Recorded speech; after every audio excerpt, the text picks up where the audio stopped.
was dead tired. I just wanted it to be over. It was all my fault. I'd had this dark place in my head for so long. Sometimes I'd forget the pain was there. Like it was the way you were supposed to feel.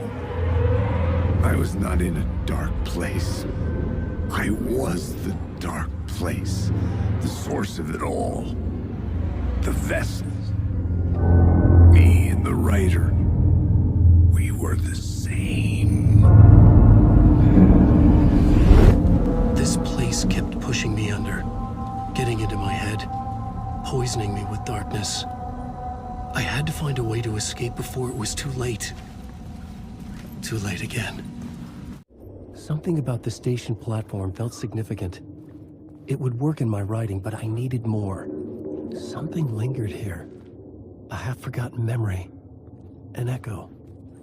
An FBI agent had come here before me on the trail of a murder cult. He'd gone missing, presumed dead. The cult was leaving me clues to follow, connecting the dots from one murder to the next, inviting me to draw an obscene picture on the city map. Caldera Street Station. The name made me think of the exit wound of a bullet. I had a flash of inspiration. The ghost of my fictional detective. A story thread I could use in my writing. I changed the story, and with that, the dark place changed. The federal agent had come here looking for answers. All he found was a fate worse than death. It's bad luck to be on this case. The cult can get you anywhere with that black magic shit. Let the day shift handle it. What happened, anyway? Some Fed came looking for the cult, but it was a trap. A satanic blood sacrifice. Anyone who gets involved with the cult, they're next. I heard their leader is this famous writer, Alan Wake. Their unholy motherfucking messiah. Sounds like a load of bull. Help me, ma'am. Word is, your research can help me, ma'am. What do you know? There's more than one urban legend about the Cult of the Word. The murder cult used these tunnels for their ritual sacrifices. They say the cult reenacted the murders in Alan Wake's crime books. That Wake was even involved somehow, under a false identity, Mr. Scratch, which is, of course, a nickname for the devil himself. It was disturbing finding myself in the story this way. But I was desperate, and it felt right for the story. Go on, ma'am. This is where the history of the cult gets genuinely disturbing. The cultists tracked down the torchbearers living in the tunnels. They locked the poor folks up in a derailed subway car, doused it in gasoline. Yeah. Charming. It turns into a bit of a ghost story after that. They say the dark smoke from the fire still roams the tunnels searching for new victims to devour. There are no happy endings in this city. The story thread felt important. I could use it in one of the scenes I'd found. This is the ritual to lead you on. The Fed had witnessed something here that made him run scared. Whether the summoning ritual had been a bona fide supernatural event or the mass psychosis of stark raving lunatics, it didn't change the facts. The cult was messing with things no one should mess with. The ritual was a vital part of the story, the key to reaching the murder site. In the tunnel, turns out the cultists weren't the only ones using the tunnels. Hidden graffiti signs marked secret routes. I kept hearing whispers around burn barrels of an underground society of mystic outsiders with hidden knowledge. Typical New York. Homeless people, torchbearers painted the tree there. The tree of knowledge. The tree of life with its roots reaching down to hell. It could have been a Christmas tree for all the good it did him. The air. Stepping to the murder site, I'd felt it, hanging in the air. A meaning. The violent emotion of the act. Like a cloud of wrath. The dead eyes of the victim staring at something he couldn't see. And yet, making you aware of it. Something that's soaked into this place on a molecular level, overlapping with your meaningless existence. Regression to something you had managed to forget. Marking you, taking you for a ride, making you crazier. He was a victim. A writer. Maybe he was a victim. The cult, using his words. Or maybe he was the monster behind it all. Either way, Alice Wake, his ex, she knew things. It was there in her art for all to see. A cry for help. The darkness she'd witnessed. And that put her in danger. Was Alice here? In the story?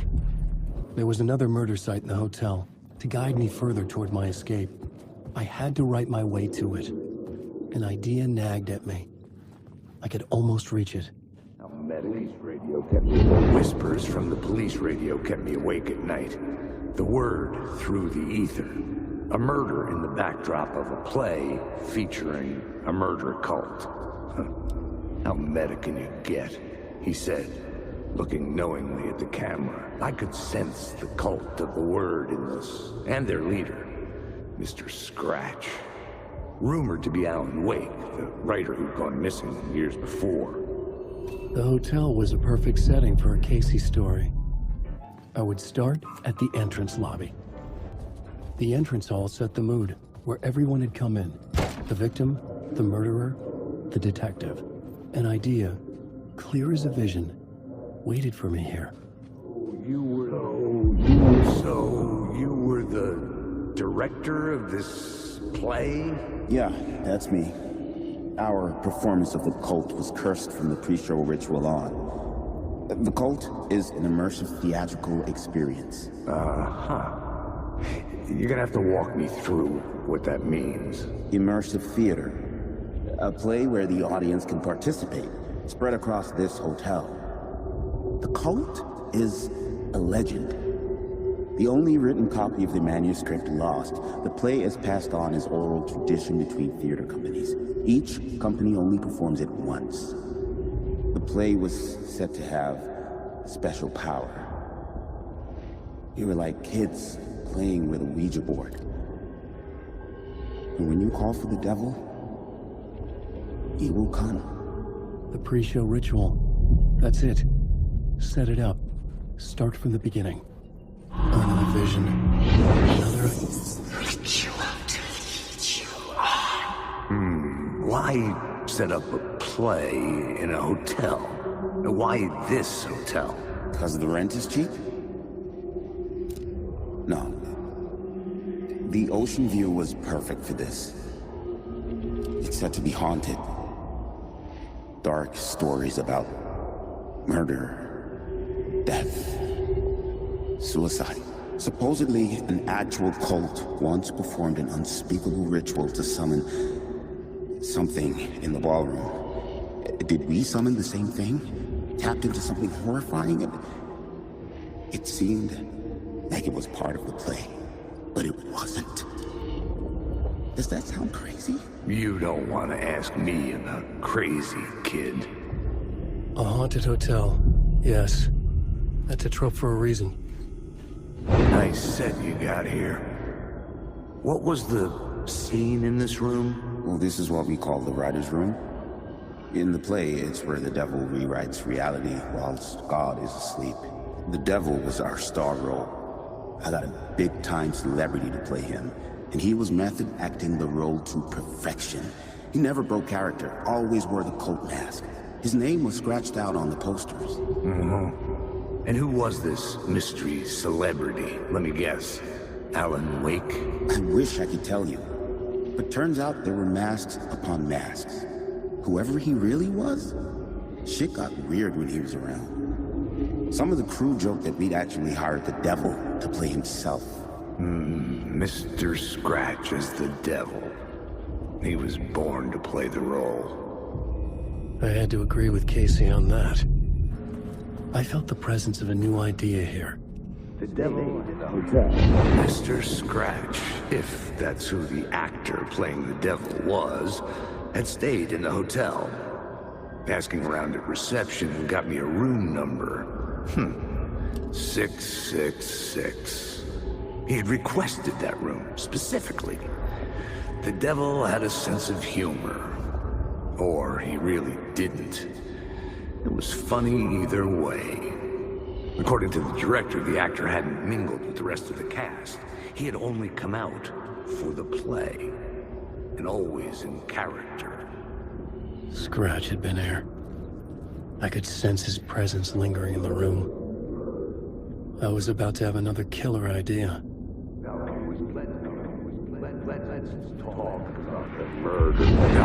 Let's talk about the murder victim. The lady who was killed in the climax of the play.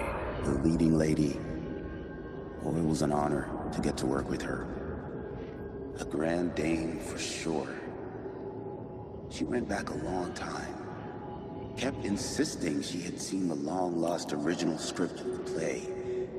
She'd been with this mysterious writer, his muse. That was her role in the play. The muse. She was staying in room 108, where the murder happened. The set of the final scene, right. The devil comes, an unstoppable force crashing through the hotel through each scene, executed with devastating mastery. And all leading up to him meeting his muse. It turns out he knew her.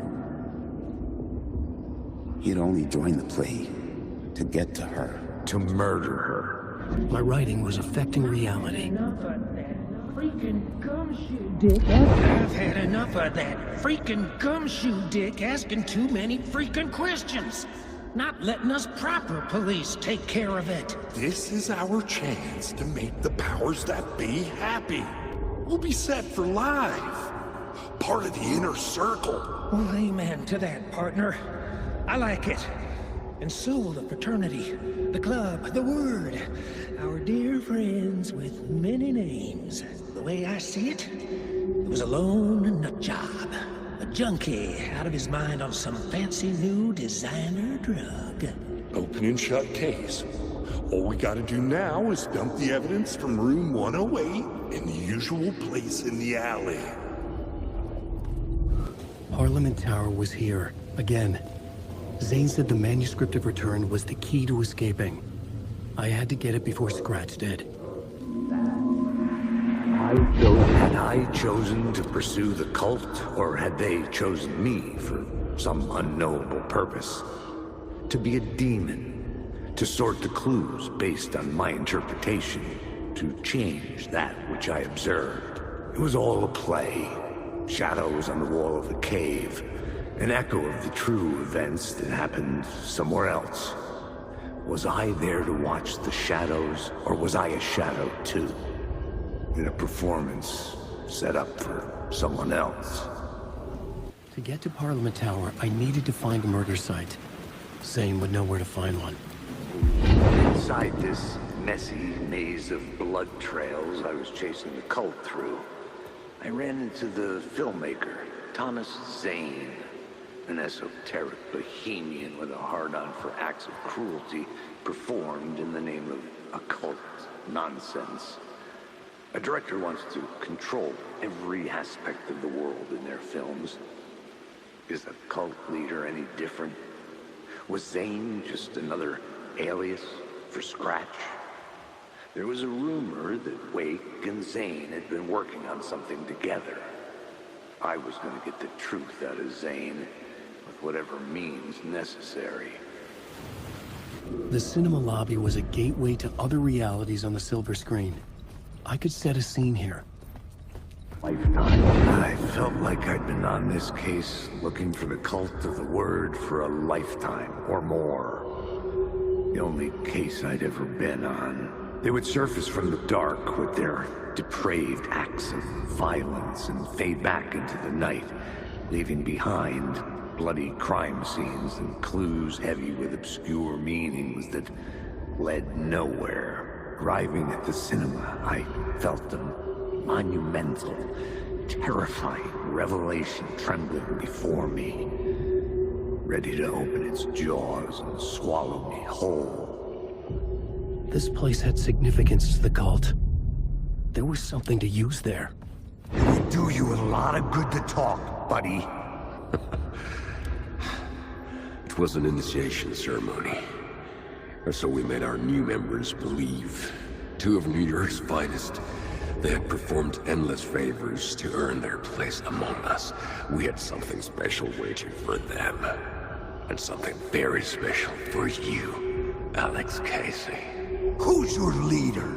Alan Wake? Scratch? Zane? Give me a name! You will meet him soon enough. There was no end to the corruption. It fit the genre, so I'd use it. The urban legends circling Thomas Zane were a bottomless rabbit hole. I'd done some digging. To film freaks, he was a mythic auteur in the art house cinema. A rising star coming to America from Finland. But he only created one film, Tom the Poet, before he went missing, mirroring the vanishing of the main character in the movie, played by himself. The biggest mystery was around his lost film, an early work made in Finland, Nightless Night, rumored to have mystic properties. Some claimed it was a snuff film, that the ritual murder in the film was an actual murder. There were no known surviving copies, but the cult chased it as if it were their unholy grail, just like Wake's books were. You're into look at you, following your master into La La Land. A sad bunch of clowns in funny masks and hoods, pretending to be a secret society. Maybe it is you who's playing a role, Mr. Casey. A role carefully laid out for you. A puppet blindly performing the ritual steps for the glory of the cult. Huh? What the fuck have you been smoking? Nightless Night. A clip of the lost film survived. You will see, Mr. Casey. In the Nightless Night, you will finally see. Nightless Night was Zane's film. It played a role in this story. You don't think they're gonna want us to, like, cut off a finger or something for this initiation, do you? Nah, I'm sure we'll just chant some ceremonial stuff. Nothing to it. Well, it's about time. We paid our dues. Made plenty of their problems disappear. Dumped all those nobodies down that chute. What we did or didn't do, it's all behind us now. We're going straight to the top, partner. Yep, like we died and went to heaven. Someone had fallen to their death on the rooftop. Don't you fucking move, or I'll blow you away. You got me, Mr. Casey. I'm all yours. Go ahead. Ask that burning question in your mind. How did you do it? How did you get me into that film clip without my remembering it? Talk to me, damn it! You've seen the film? Good, good. Now you're ready to meet the Grandmaster. He's waiting for you in the projection booth where everything will be revealed. Where he will project a new reality onto this one. And now, Mr. Casey, I've played my part to the end. No! No! Crazy bastard! Why'd he jump? The projection booth.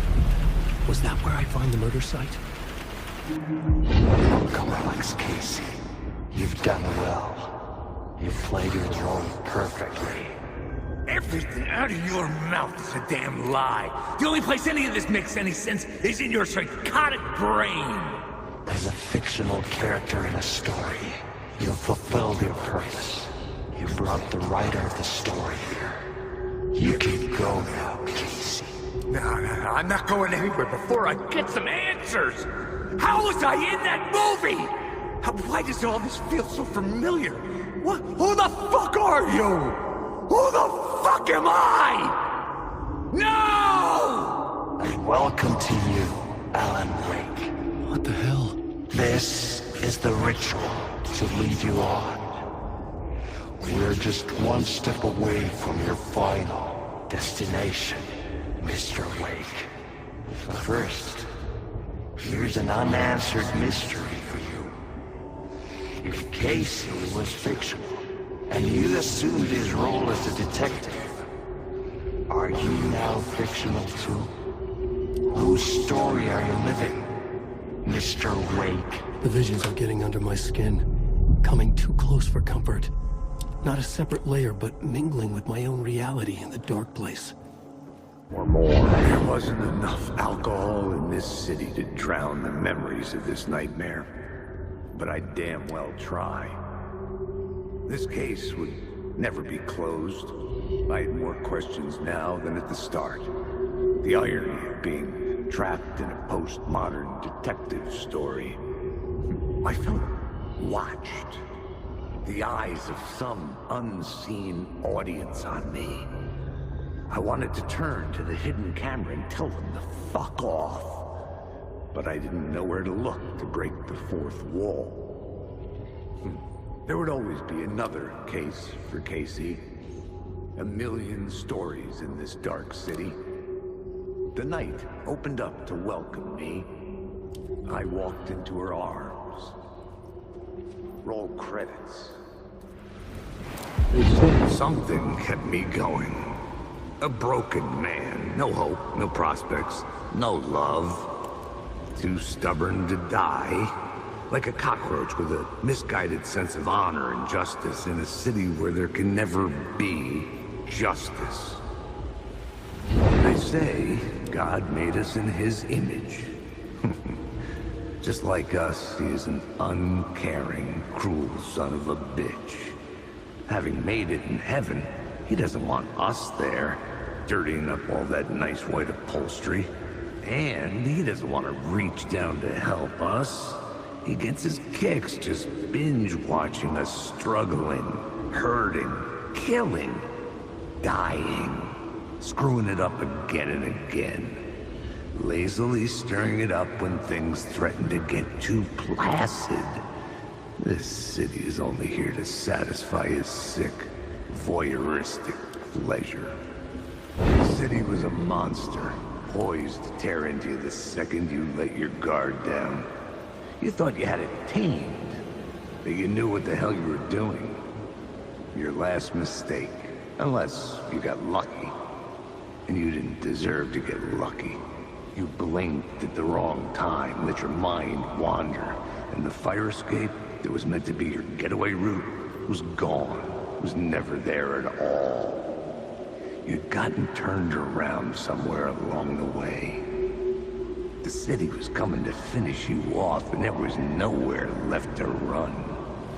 The rain tried to wash away the sins of this city. But some sins, the evidence of the crimes committed, could never be erased. Not by the rain, or any amount of therapy from Dr. Jack Daniels. It remained bruises under my skin like tattoos. Bruises in my soul, scar tissue on my heart. The rain never stopped falling, and I never stopped drinking. This city will suck you dry if you stay here for too long. You'll end up a lost soul haunting the streets and alleys, a faded-out shadow glimpsed by some other poor bastard on his way toward the same fate. Your broken dreams become a broken mirror, and the twisted reflection staring back at you with all the pent-up anger, regret, guilt, and shame was the monster you could never get away from. You dream of calling it quits, making a clean break, retiring, escaping, leaving all this sordid misery and terror behind. Getting in a car and driving till you see the sunrise. Somewhere where the sun still rises. Settling down, buying a house. Fixing it up, building a life. finding someone. It's a fool's dream. It would all go bad. And having let hope in, it would be unbearably worse than this. You can take the man out of the city, but you can never take the city out of the man.